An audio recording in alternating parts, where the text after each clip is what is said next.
Assalamualaikum warahmatullahi wabarakatuh. Allahumma sholli ala Sayyidina Muhammad wa ala ali Sayyidina Muhammad. Pemirsa yang dirahmati Allah, marilah kita simak ceramah dari Kiai Haji Abdullah Gimnastiar dengan tema Inilah Arti Kebahagiaan Sesungguhnya. Sebelumnya marilah kita perbanyak sholawat minimal 1000 kali sehari, agar hidup kita penuh barokah dan mendapatkan syafaat kelak. Jangan lupa berikan dukungan kepada channel kami dengan memberikan super thanks seikhlasnya. Marilah kita doakan semoga Acim sekeluarga dan para penonton YouTube ini diberikan kesehatan dan diberikan kebahagiaan dunia dan akhirat. Amin ya robbal alamin. Bismillahirrahmanirrahim. Assalamualaikum warahmatullahi wabarakatuh. Alhamdulillah, alhamdulillah, alhamdulillah, alhamdulillahi rabbil alamin. Alhamdulillahilladzi anzala sakinah fi qulubil mu'minin liyazdadu imanan ma'a imanihim. Allahumma salli wa sallim wa barik ala Muhammadin wa ala alihi wa ashabihi ajma'in. Ya Allah, wahai yang maha menatap, berkahi majlis ini. Engkau pencipta kami, Engkau yang mengislamkan kami, Engkau yang mengumpulkan kami di rumahmu ini. Engkau pula yang kuasa memberikan ilmu yang manfaat. Engkau yang kuasa membuat kami memahami kebenaranmu, dan dengan taufikmu semata kami bisa mengamalkannya, ya Allah. Hasbunallah wa ni'mal wakil, ni'mal maula wa ni'man nasir. Wala hawla wala quwwata illa billahil aliyil azim. Allahumma inna ala zikrika wa syukrika wa husni ibadatik. Allahumma inna nas'aluka imanan kamilan wa yaqinan sadiqan wa qalban khashian wa lisanan zakiran. Allahumma ya muqallibal qulub tsabbit qulubana ala dinik. Taqabbal minna ya karim, innaka antas samiul alim. Subhana rabbika rabbil izzati amma yasifun, wassalamun alal mursalin, walhamdulillahi rabbil alamin. Alhamdulillah. Hadirin, rugilah kalau kita tidak berdoa, karena kita tidak berdaya, dan Allah yang kuasa atas segalanya, dan Allah nyuruh kita berdoa, dan Allah senang kalau kita berdoa. Alangkah sombongnya kalau kita tidak minta tolong kepada yang sangat senang menolong.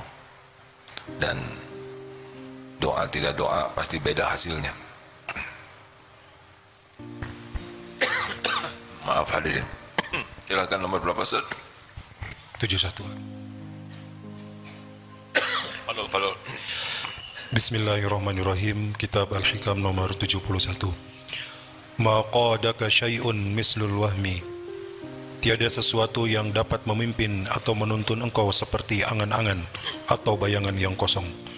Waham ialah tiap-tiap angan-angan terhadap sesuatu selain daripada Allah, yang berarti angan-angan terhadap sesuatu yang tidak mungkin terjadi.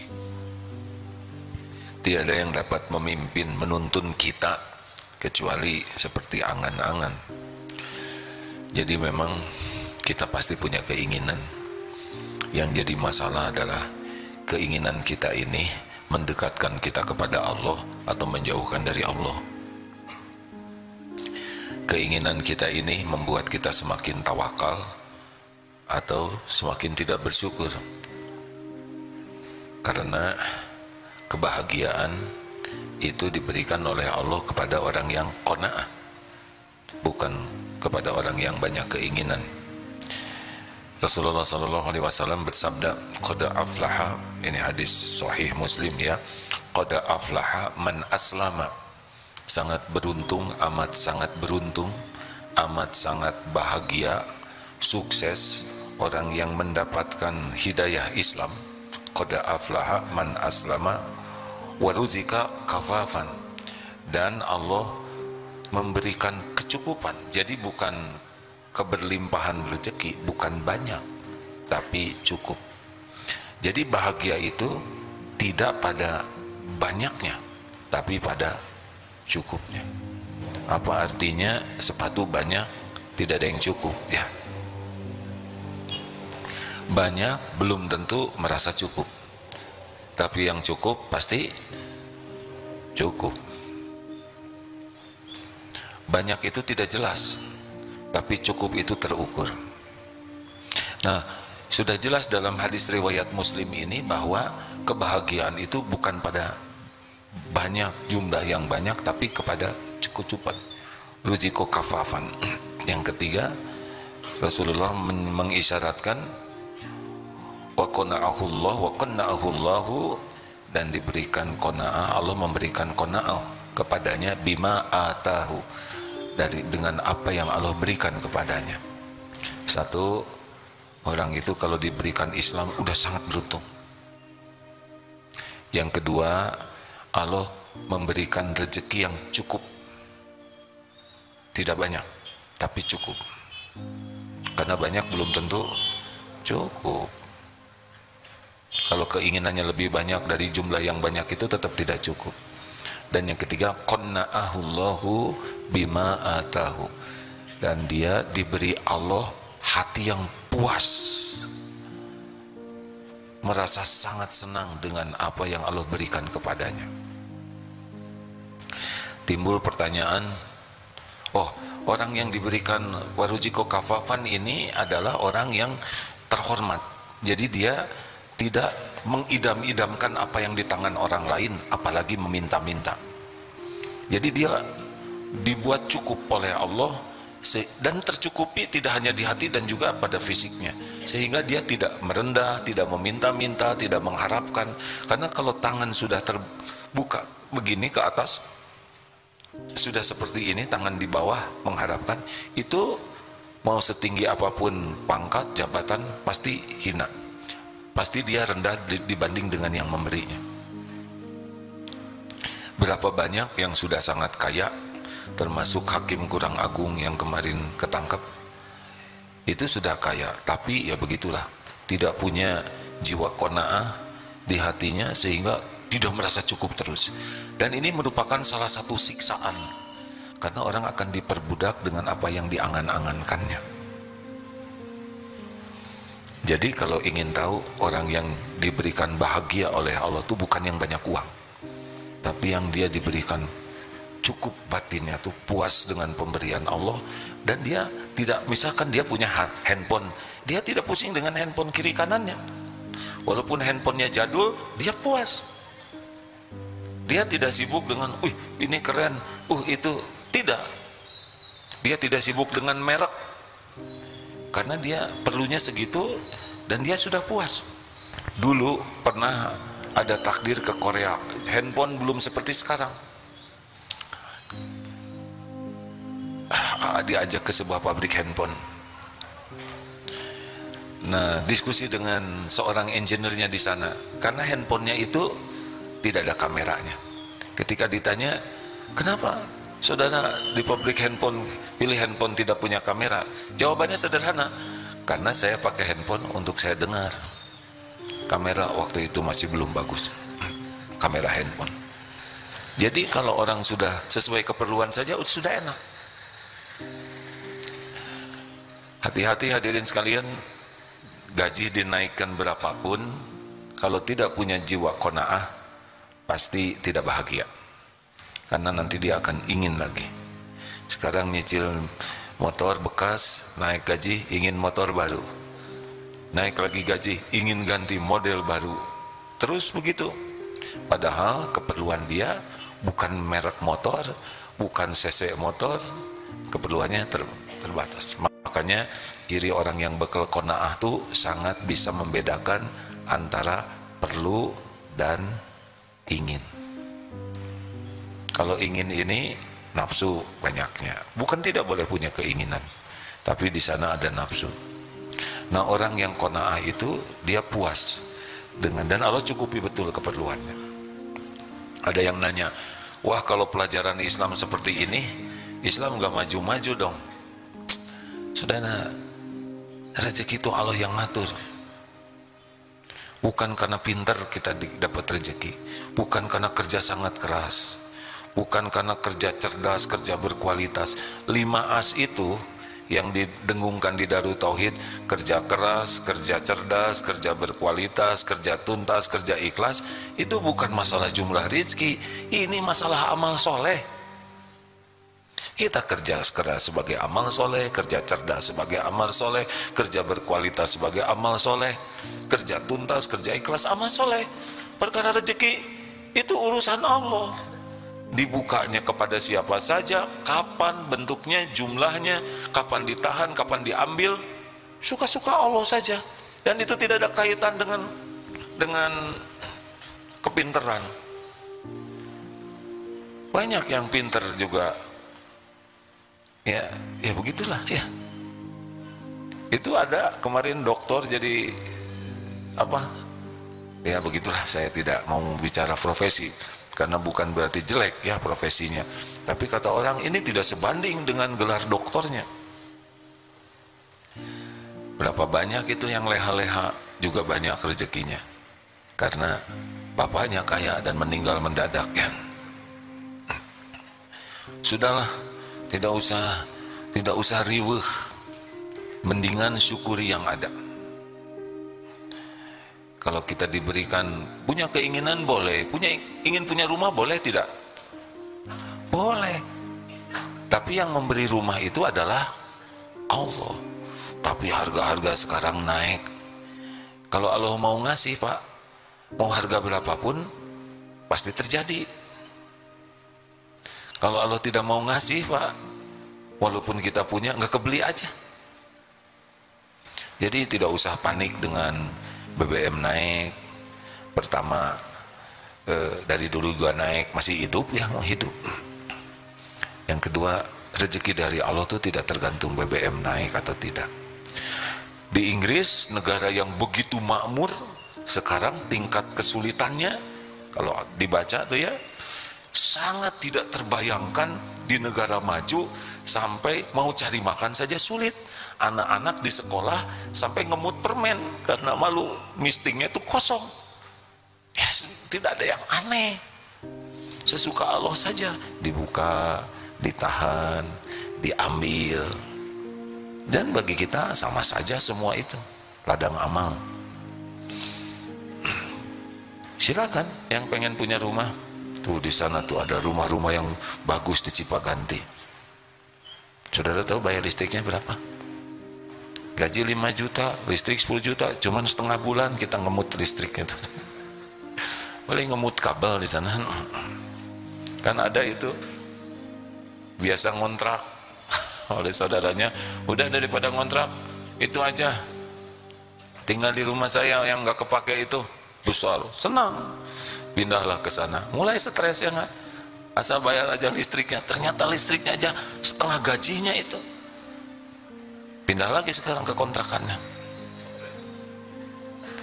Tidak usah pengen yang hanya membuat kita letih. Ada pelatihan cepat kaya, pelatihan apa tuh, bagaimana? Ya terserahlah yang mau ikut boleh. Tapi saya lihat santri ikut pelatihan gitu aja, nggak cepet juga ya. Yang agak cepat kayaknya tuh yang adakan pelatihannya aja. Itu mah Allah hadirin, bulat hati kita tuh Ar-Razzaq, Allah yang membuka, yang menahan, melapangkan, menyempitkan, ngambil, Allah. Pada waktunya ada, bekal ada. Pada waktunya sempit, bekal sempit. Pada waktunya diambil, bekal nggak ada. Gak apa-apa, bagi kita semuanya adalah ladang amal. Diberi kita syukur, ditahan kita sabar, diambil kita ridho, nggak ada ruginya. Nanti gimana? Nanti ada lagi hadirin. Maaf ya, jangan tersinggung. Ini kan wajah yang kurang jelas rezekinya, ya kan? Kalau ngandelin gaji, dari dulu sudah wafat ini ya. Berapa banyak yang tidak punya gaji sama sekali, tidak jelas itu mau makan apa besok, tidak jelas, dan tetap hidup. Maaf, semoga Kang Do dan Isoh tidak kecil hati. Teh Isoh 46 tahun berbaring, Ndut berbaring 42 tahun. Maaf kalau kurang akurat, gak bisa kemana-mana, tetap saja rezekinya yang datang. Betul? Jadi Sudahlah, kalau punya ingin, pertama tanya, ini keinginan saya ini disukai Allah atau tidak. Jangan sampai suka menurut nafsu. Kalau kira-kira ya ini tidak melanggar syariat nih, kalau saya ingin ini, misalkan ingin Ferrari misalkan ya, itu yang kecil itu ya gak apa-apa, ingin sesuatu Allah suka enggak. Yang kedua, kita harus minta tolong ke Allah, ini teh baik tidak untuk kita, ini benar atau tidak. Yang kedua, baik atau tidak, ada halalan ada thayyiban ya. Ini yang kita inginkan halal, tapi kan belum tentu thayyib. Coba, kalau durian halal atau tidak? Kata siapa? Tergantung durian siapa yang saudara makan ya enggak? Ada durian nganggur ditelan, duriannya halal, tapi ngambil durian orang jadi tidak halal. Makanya kalau punya keinginan, sesudah ini tidak melanggar syariat nih keinginan saya, kemudian mulailah musyawarah dengan yang ahlinya. Karena kalau sudah ingin itu kecenderungannya harus terjadi, harus bisa dua hal, satu musyawarah dan yang kedua istiqoroh. Dan harus sangat siap, jadi tidak jadi itu gak ada masalah, tidak penting keinginan kita itu terjadi, yang penting adalah dipilihkan oleh Allah yang terbaik. Jangan suka ngotot ya kalau dunia, karena yang kita inginkan belum tentu yang terbaik. Yang paling pedih tahu tidak, yang sangat menginginkan, yang memang di lauh mahfud gak ada catatannya, itu udah pasti paling apes itu. Bagaimana supaya tidak? Ya minta tolong ke Allah. Kalau nggak ada ya nggak usah ingin. Misalkan ini santri naksir, santri akhwat, padahal tidak ada catatannya jodoh di sana, udah apes aja itu. Ternyata jodoh teman, ya aduh lebih ngeri lagi. Sudah mending istiqoroh, ya Rob, ini gejala apa ini? Kenapa kalau bukan jodoh pakai cinta? Allah kan lihat setiap lirikan, ya kan?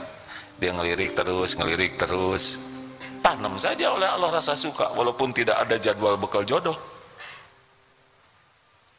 Kan tidak ada satupun lirikan yang luput dari pengetahuan Allah. Ya'lamu kha'inatal a'yun wa ma tukhfis sudur. Allah tahu setiap khianat mata dan apa yang disembunyikan di hati. Astagfirullah. Memang yang lebih berat lagi adalah yang diberi kemampuan bisa beli apa aja karena uangnya ada. Aduh, ini bisa tidak ada ujungnya tuh keinginannya tuh. Baru beli, ini kurang cocok warnanya, itu ada yang warna, bisa beli lagi tuh. Padahal nambah barang, nambah urusan, karena pasti harus diurus, nambah biaya, nambah pikiran, nambah kotor hati, dan yang terberat adalah nambah hisabnya. Sambil bicara begini, sambil mikir barang-barang yang ada ini, astagfirullah. Jadi sambil ceramah tidak ada menerawang ini, sepeda ada berapa ya? Astagfirullah. Apa kita bagikan saja gitu? Tapi rasanya belum waktunya ya, karena banyak yang berharap. Nah, alhamdulillah, terima kasih.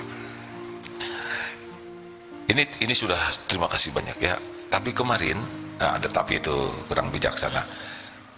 Beberapa waktu yang lalu bertamu ke seorang yang pengusaha besar, bersepeda sama-sama. Ketika menyajikan minum, beliau itu sangat pelan-pelan dan diatur sedemikian rupa sehingga tangannya ini pas untuk tempat atas. Luar biasa. Nggak apa-apa ya. Kalau nggak begitu nggak jadi ilmu buat semuanya ya. Jadi beliau nyimpennya itu simpen, tapi beliau belokkan segini sampai kira-kira tangan ini ngepas ke sini. Pada waktu mau keluar, kan ada helm sepeda, mau saya ambil, oh jangan, beliau bawakan helm itu. Sederhana memang ya, simple. Dibawa sampai dekat sepeda, lalu diserahkan ketika mau naik sepeda. Kemudian tidak berbalik, kecuali kitanya sudah pergi. Ini ada Rasulullah SAW ini.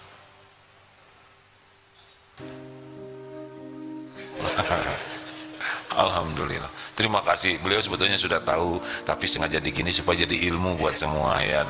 1001 alasan berbaik sangka ya. Lanjut. Jadi di Darut Tauhid ini bisa bahagia, bisa menderita. Kalau dia sibuk tidak nerima yang ada, sibuk membanding-banding dengan rezeki yang lain, nanya-nanya gaji temennya, kamu gaji berapa? Ini ciri-ciri bekal apes nih ya. Kamu gaji berapa? Itu tidak nambah gaji dia, tapi nambah penderitaan dia. Rezeki dari Allah itu tidak harus lewat gaji semuanya, tidak harus terhitung oleh kita, tidak harus terpikir juga oleh kita. Tenang saja, yakin saja, Allah Ar-Razzaq, satu-satunya pemilik pembagi rezeki. Kita fokus saja jadi amal soleh, bekerja dengan niat lillahi ta'ala, lakukan yang terbaik, doa yang maksimal, selebihnya bereslah. Ini saya nggak punya tabungan, padahal nanti ada pada waktunya. Ada yang tidak bisa lihat, teman di BSD,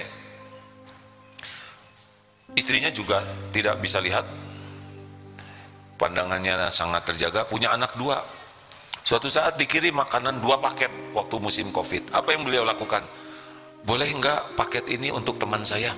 Malah yang dipikirkan temannya. Bagaimana Bapak, nanti ini cukupnya cuma 2 minggu paket ini? Enggak apa-apa, insya Allah nanti juga ada lagi rezekinya. Tidak ada yang mau dipijat, karena waktu COVID kemarin nggak bisa pakai remote ya, pijatannya nggak kerasa. Qadarullah, ada jalan jualan kerupuk. Orang lihat, aduh ini yang nggak bisa lihat tunanetra jualan kerupuk, belinya tuh nggak satu-satu, dihitung-hitung lebih banyak dari hasil mijet. Tidak pernah terbayang dagang kerupuk yang tidak pernah dilihat kerupuk itu seperti apa. Kemarin jumpa lagi, gimana Pak Agung jualannya? Alhamdulillah, sekarang yang jualan kerupuk banyak sekali, yang awas juga pada jualan sekarang. Bahkan nawarin ke saya mau jualan kerupuk, padahal saya lagi jualan kerupuk. Bagaimana perasaan Pak Agung dengan ada orang-orang yang banyak jualan? Oh, tidak apa-apa, itu kan Allah yang ngebagikan rezeki. Mereka mungkin sedang terbatas rezeki dari pekerjaan lain, tidak ada beratnya tuh. Beliau yang ngasih rezeki Allah, yang dagang yang lain juga rezekinya dari Allah. Tapi berkurang tidak, ini yang ya memang sekarang cuma 4-5 bungkus sehari dibanding dulu, tapi sekarang banyak yang dipijet gitu. Karena kalau mijet kerupuk kan ada. Lalu anaknya bagaimana nih Pak? Sekolah, jangankan buat sekolah, untuk ngontrak saja kan harus pindah, tidak ada uangnya. Qadarullah, DKM masjid ngumpulkan dana cukup untuk menyewa kontrakannya. Lalu bagaimana anaknya mau sekolah? Ada sebuah lembaga memberi beasiswa, beres saja. Yang kalau dihitung-hitung itu Masya Allah. Jadi rezeki itu tidak harus terpikirkan oleh kita. Yang harus kita pikirkan, pekerjaan kita jadi amal soleh, tidak itu saja. Man amila solihan min dzakarin aw unsa wa huwa mu'min falanuhyiyannahu hayatan thayyibah. Barang siapa yang beramal soleh, baik laki maupun perempuan, dan dia beriman, yakin ke Allah, maka Allah benar-benar mengaruniakan kepadanya di dunia ini hayatan thayyibah. Ini enak hidup seperti ini hadirin. Wah, orang Islam tidak akan maju lah. Kita mau maju, mau bahagia kan? Mau maju kemana? Ujungnya sama kok, masuk kubur. Tuh, dengar sebuah ceramah di Dubai, ada orang yang sangat kaya, mobil dengan segala macam merek yang kalau ditumpangnya cuma satu saja ya. Ya nggak mungkin 5 terus dia tiarap di atas, nggak enak pakai begitu. Pesawat jet pribadi, rumah bagai istana. Lalu foto yang satunya lagi adalah kuburannya. Kuburannya hanya tanah seonggok batu saja. Dibawa kemana? Mbak Eli kemarin wafat. Itu yang dari Inggris ya, Elizabeth. So akrab katanya, soalnya Mbak Eli, Ce Eli lah ya, Ce Elizabeth. Bawa apa ke kuburan? Makanya hidup ini mau apa? Mau bahagia? Kalau saya milih bahagia. Bahagia bukan dari jumlah harta, bahagia bukan dari jumlah rumah, aset, bahagia bukan dari gelar, pangkat, jabatan, kedudukan, popularitas, subscriber, follower, gak. Bahagia tuh man amila solihan min dzakarin au unsa wa huwa mu'min. Amal soleh, hatinya ikhlas, melakukan apapun ikhlas lillahi ta'ala. Makin ikhlas makin bahagia, kurang ikhlas kurang bahagia, tidak ikhlas tidak bahagia. Hidupnya benar bahagia, tidak benar tidak bahagia. Terserahlah mau apa. Ya, karena saya sudah agak lama di dunia ini, sudah ngerasain capeknya, pontang panting pentong pentung. Sekarang milih bahagia aja. Bahagia itu jangan berharap apa-apa dari selain Allah. Lakukan yang terbaik, Allah saja. Gak usah nunggu-nunggu, gak usah ngarep-ngarep, gak akan kemana-mana. Yang Allah berikan pasti ketemu, yang Allah tidak berikan tidak ketemu. Lakukan aja yang terbaik. Gak usah pusing apa yang akan datang ke kita, gak akan kemana-mana, gak ketukar, gak meleset, gak bisa dihalangin. Apa? Allah sedang mendengarkan. Tidak ada kebaikan bisikan-bisikan, kecuali bisikan, cuma 3 bisikan yang baik tuh. Bisikan ngajak orang bersedekah, bisikan amar ma'ruf nahi mungkar, dan bisikan untuk membawa kedamaian. Makanya saya bisik-bisik. Ya, sudah segitu aja. Ada pertanyaan? Gak usah baca keinginan, gak ada yang ngasih. Mending banyak berbuat saja yang terbaik. Silakan, ada yang mau menambahkan Ustaz? Quran surah Ar-Ra'd surah ke-13 ayat ke-26. A'udzu billahi minasy syaithanir rajim. Allahu yabsutur rizqa liman yasha'u wa yaqdir wa farihu bil hayatid dunya wa mal hayatud dunya fil akhirati illa mata'. Allah melapangkan rezeki bagi siapa yang Dia kehendaki dan menyempitkan bagi siapa yang Dia kehendakinya. Maka bergembira dengan kehidupan dunia, padahal kehidupan dunia dibandingkan akhirat hanyalah kesenangan yang sedikit. Nah, yang paling gampang mah syukuri yang ada. Nanti kok akan ada. Walaupun kita tidak ingin, kalau perlu kan Allah udah tahu keperluan kita. Nanti akan diadakan oleh Allah, percayalah.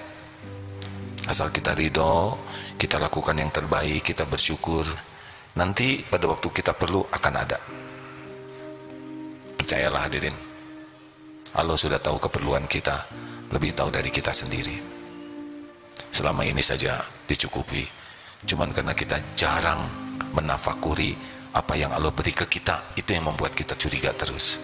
Sibuk dengan memikirkan, cemas yang belum ada. Sibuk dong dengan apa yang sudah diberikan oleh Allah. Jangan sibuk dengan yang belum ada. Gak bisa yakin ke Allah kecuali bisa menafakuri.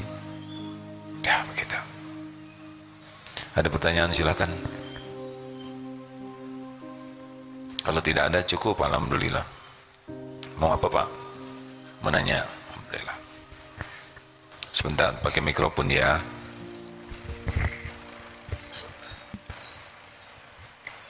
Bismillahirrahmanirrahim. Assalamualaikum warahmatullahi wabarakatuh.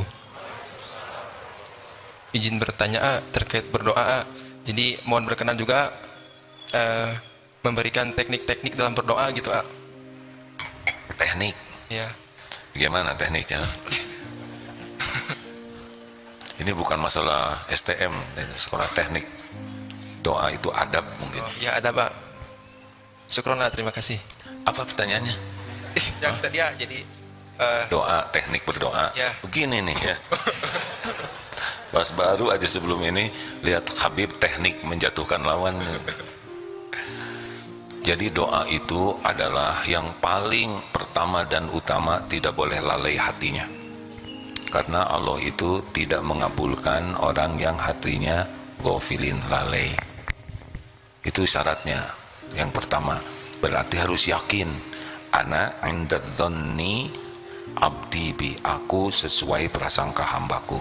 Karena yang dilihat Allah tuh sebelum mulut, sebelum tangan, hati dulu. Innallaha la yanzuru ila suwarikum wa amwalikum walakin yanzuru ila qulubikum wa amalikum.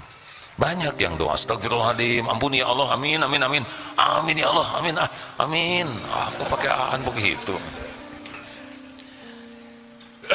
Husnuzon kepada Allah. Dan yang sangat penting lagi adalah positioning hati kita nih. Yang terpenting dari sebuah doa, kita tuh harus merasa kita tuh hamba. Hamba itu kita tidak punya apa-apa. Allah yang punya segala-gala. Satu tuh. Dua, hamba itu tidak ada daya, tidak ada kekuatan. Allah yang maha kuasa. Tiga, kita tidak tahu apa-apa. Allah yang maha tahu segalanya. Empat, kita berlumur dosa, hina, dina. Allah yang maha suci dan yang maha kuasa mengampuni kita. Harus ngaku dulu tuh positioning hamba. Jangan, ya Allah gimana ya, udah waktunya ditolong nih saya. Jadi selevel itu. Ya Rob, teman-teman saya udah pada nikah, masa saya belum? Jangan gitu. Itu kan jadi selevel hadirin. Atau seperti yang gimana, gak boleh. Habis kita tuh di bawah. Kita harus merasa posisi kita tuh bagai telur di ujung tanduk, kerbaunya kaligata. Jadi benar-benar tidak ada lagi yang bisa nolong selain Allah.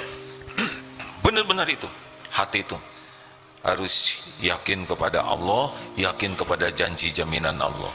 Dan posisi kita sebagai hamba. Adab-adab lainnya ada tuh di buku doa. Bacalah browsing gampang sekarang ya. Yang agak jarang itu adalah amalan hatinya. Menghadap kiblat dalam keadaan wudu. Karena doa itu kan ad-du'aul huwal ibadah. Itu yang sahih. Ada lagi hadis ad-du'a'u mukhul ibadah, itu dianggap doif. Tetapi karena banyak yang senada, jadi memang doa itu saripatinya ibadah. Doa itu ada dua jenis. Ada doa dalam bentuk memuji Allah, itu doa juga. Karena afdhalu doa alhamdulillah. Doa yang paling afdol itu alhamdulillah. Dan ada yang doa dalam bentuk permintaan. Jadi kalau kita memuji-muji Allah itu bagian dari penting dari doa. Makanya adabnya pertama kalau doa itu puji Allah dengan asmaul husna, ismul azam. Kemudian solawat. Solawat itu ada 3 tempatnya. Ada yang di awal saja, ada yang di awal dan di akhir, tapi ada yang di awal, di tengah, di akhir juga bersolawat.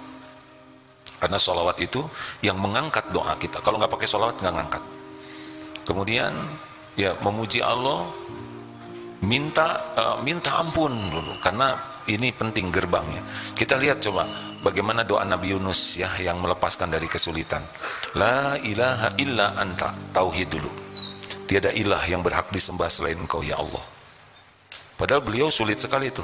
Gelapnya malam, dimasukkan ke gelapnya lautan, dimakan oleh ikan, ada dalam perut ikan, gelap, 3 kegelapan.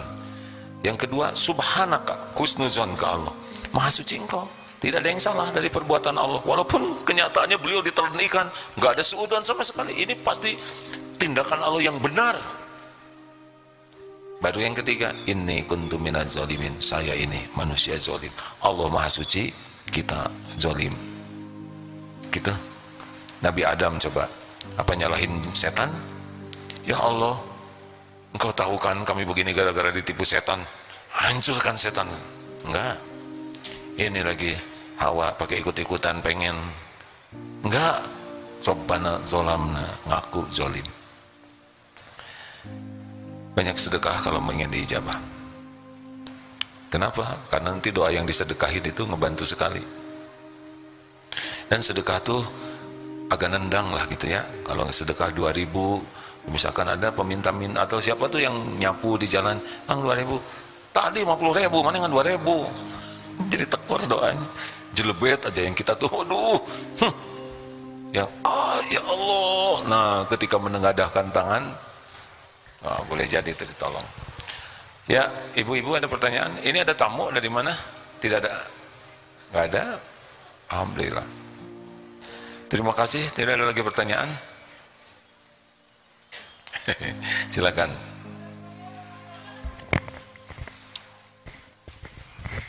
Assalamualaikum Pak. Waalaikumsalam warahmatullahi wabarakatuh. Pak Punten, saya mau tanya, gimana sikap kita menyikapi mertua yang menyuruh kita untuk bercerai, padahal si anaknya, si istrinya, istri saya ini tidak mau gitu. Dikarenakan karena penghasilan dari saya lebih rendah dari istri saya gitu. Maksudnya istri saya lebih tinggi. Begini saya bantu ya. Ada sebuah keluarga, mertuanya menyuruh anaknya bercerai, anaknya ini perempuan, karena menilai suaminya itu penghasilannya lebih kecil daripada anaknya. Kurang lebih pertanyaannya seperti itu. Benar, Pak. Yang ditanyakan sekarang sikap siapa, suaminya? Ya, sikap kami berdua lah gitu, dalam menyikapi. Kalau sudah dinikahkan itu anak perempuan, itu sudah pindah tanggung jawabnya kepada suami. Beda dengan anak laki. Kalau anak laki, misalkan itu orang tua saya ikut sama saya nebeng di rumah saya, durhaka, karena harta anak harta orang tua juga. Kalau anak laki itu ngikut terus. Kalau anak perempuan ketika ijab kabul sudah menjadi tanggung jawab anaknya. Bukan tidak nurut ke orang tua, tapi harus nurut ke suami. Jadi kalau suaminya nggak mau pisah, nggak usah pisah. Apakah ini durhaka? Tidak, ya, karena suruhannya tidak baik. Apalagi kalau alasannya hanya masalah gaji. Itu mah nggak boleh jadi alat ukur. Nah, jangan pisah, tapi tetap bersikap baik. Dan keinginan seperti ini tidak akan selamanya begitu. Makanya tobat, banyak minta ampun, evaluasi diri, perbaiki diri. Tidak akan selamanya, nanti dibulak-balik oleh Allah, ya. Siapa tahu nanti mertua ini yang ngasih tambahan gaji, ya, itu ngarang, ya. Ya, jadi kalau ada masalah tuh tidak akan seakan-akan kalau udah begini begitu selamanya. Oh, enggak. Allah tuh ngebulak-balik. Makanya ada perbuatan orang yang tidak baik tuh kita hanya boleh tidak suka kepada perbuatannya, kepada orangnya tetap harus sayang, karena besok lusa bisa berubah itu. Ya, kita juga kan begitu, ya kan? Nggak nyangka kita begini, ya kan? Halo? Maksudnya saya nggak nyangka kita. Dah, banyak tobat, banyak minta ampun ke Allah, banyak minta tolong. Akhwat, jangan mau dinikahin hanya karena orang itu punya mobil, ya. Karena mobil itu pinjaman. Kalau milih calon suami hanya karena duniawi, sekejap duniawi itu bisa hilang. Pilihlah karena akhlaknya, ketakwaannya. Nanti Allah yang nyukupin. Jangan terpesona kepada mobil bagus. Mobil bagus itu cuman kaleng, besi, paku, karet, gak ada apa-apanya. Emang bagus sih, cuman tidak jamin bahagia. Coba suaminya bawa mobil bagus, kecodet dikit bisa ditempeleng itu istri, ya, karena dia lebih mencintai mobilnya. Dah, bonus terakhir supaya jadi ganjil 3. Ada pertanyaan? Ya, silakan deh. Salam, tenang ya. Assalamualaikum warahmatullahi wabarakatuh. Perkenalkan, nama saya Amirul Mukminin, asal dari Bekasi. Alhamdulillah. Pertanyaan saya, Guru Agim, Afwan, yang pertama, bagaimana cara untuk bisa bersih hati, jasad dan ruhnya? Syukran. Supaya bersih hati, jasad dan roh. Oh, serem ini. Saya tidak tahu ngebersihkan roh halus seperti itu. Ini teh udah pengajian bertahun-tahun deh, pengennya ngebersihin hati. Jadi jawabannya bersihkan aja lah oleh ade, ya. Bersih hati yang paling dekat itu adalah la yazalul lisanuka ratban min zikrillah. Jangan pernah berhenti lisannya dari nyebut nama Allah dengan ikhlas, ya. Karena bagaimana dalilnya? Tidaklah yastaqimu imanan abdin, tidaklah istiqomah iman seorang hamba hatta yastaqima qalbuhu, wala yastaqimu qalbuhu hatta yastaqima lisanuhu. Tidaklah istiqomah iman seseorang kecuali dia dengan hati yang istiqomah. Jadi ini hatinya istiqomah, nanti keyakinannya akan istiqomah. Dan tidaklah hatinya istiqomah kecuali lisannya istiqomah. Makanya sulit orang memiliki istiqomah kalau tidak istiqomah jaga lisan. Dek, kurangin bicara, zikir yang banyak. Mumpung pakai masker begitu aman. Udah itu aja. Ya, siap, Guru Agim, syukran. Terima kasih banyak. Ini santri apa ini? Hah? STI. Itu warna apa warnanya? Itu apa sih warnanya? Hah? Ungu. Saudara, maaf kalau saya nanya, bukan main-main, saya nggak ngerti sebagian warna ya. Tapi saya lihat ini warnanya apa, Dek? Hitam. Rambutnya Deng saya lihat. Tapi tahu saya juga merah, hijau, pokoknya tahu hijau dari mana, bergerak ya. Oh, pasti hijau nih. Tahu yang begitu, hanya sebagian warna kurang mengerti ya. Ya, disleksia. Diberi karunia Allah disleksia ya. Ada beberapa hal. Kalau ada yang disleksia tidak tahu kiri kanan, bayangin kan lupa tahu kiri kanan. Ada yang tidak nulis. Saya termasuk yang tidak menulis. Jadi tulisannya jelek, tidak bisa banyak. Begitulah. Ya nggak apa-apa. Sesuka Allah saja yang menciptakan. Ya. 10% di dunia ini disleksia. Ada yang ringan, ada yang sedang, ada yang berat.